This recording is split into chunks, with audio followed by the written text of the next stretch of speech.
नमस्कार दोस्तों, आप देख रहे हैं यूनिक वर्ल्ड क्रेज। और आज की वीडियो में आप देखेंगे आरपीएफ कांस्टेबल 17 मार्च सेकंड शिफ्ट का पेपर एनालिसिस। और इस शिफ्ट में देखते हैं क्या क्या क्वेश्चन पूछे गए थे।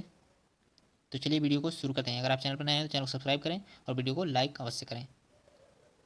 देखिए, पहला क्वेश्चन दिया था, भारतीय राष्ट्रीय कांग्रेस के स्थापना के समय वायसराय कौन था। तो भारतीय राष्ट्रीय कांग्रेस की स्थापना 1885 में हुई थी और उस समय लॉर्ड डफरिन भारत के वायसराय थे। और लॉर्ड डफरिन का कार्यकाल 1884 से 1888 तक रहा और उनके कार्यकाल के दौरान ही कांग्रेस की स्थापना हुई, जो भारत के स्वतंत्रता संग्राम में महत्वपूर्ण भूमिका निभाई थी।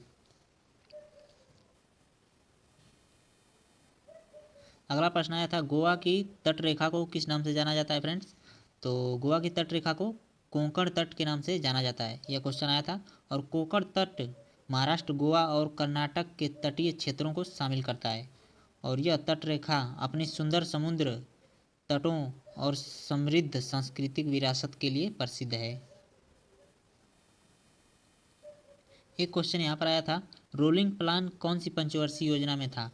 तो रोलिंग प्लान की अवधारणा भारत में 1978 से 1980 के बीच लागू की गई थी, जब पंचवर्षीय योजनाओं को अस्थायी रूप से निलंबित किया गया था। यह अवधारणा जनता पार्टी सरकार द्वारा पेश की गई थी और 1980 में कांग्रेस सरकार के सत्ता में लौटने पर पंचवर्षीय योजनाओं को फिर से शुरू किया गया। अगला प्रश्न दिया था, तुझ के ए बाबरी किस भाषा में लिखी गई थी।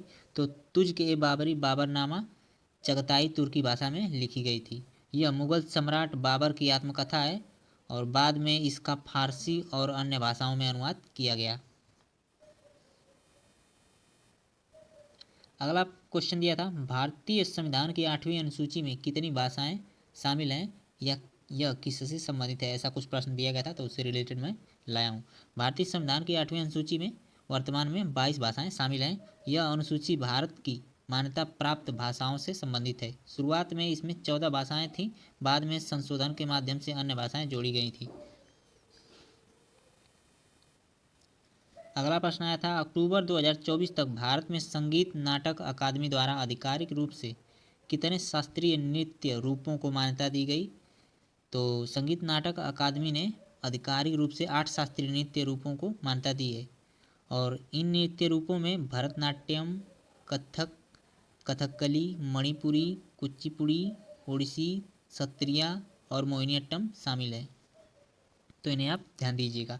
और ये नृत्य रूप भारत की समृद्ध सांस्कृतिक विरासत को प्रतिनिधित्व करती हैं।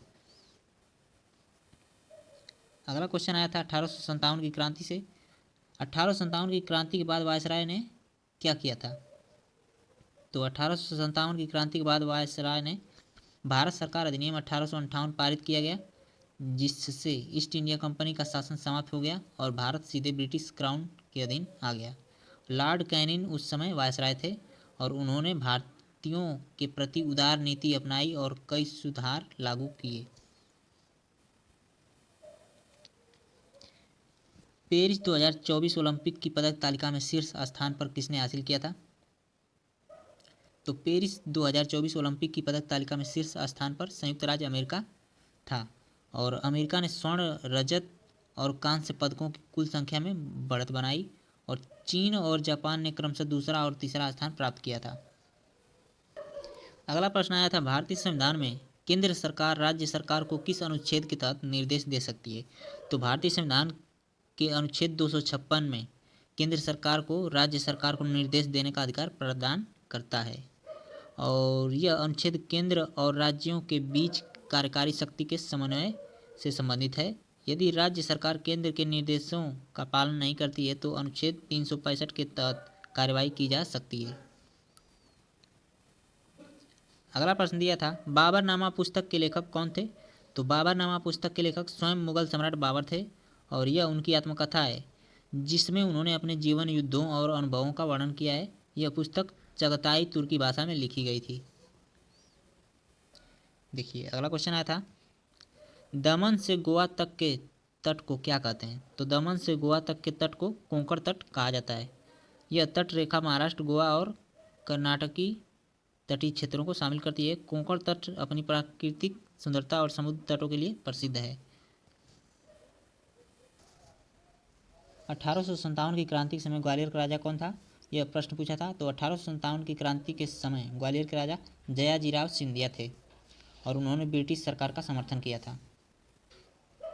तो ये फ्रेंड्स 17 मार्च सेकंड शिफ्ट के एग्जाम में आए हुए क्वेश्चंस। आप लोग कमेंट करके बताइए आप लोगों ने कितने क्वेश्चन अटेम्प्ट किए थे। और चलिए मिलते हैं अगली वीडियो में, तब तक के लिए धन्यवाद।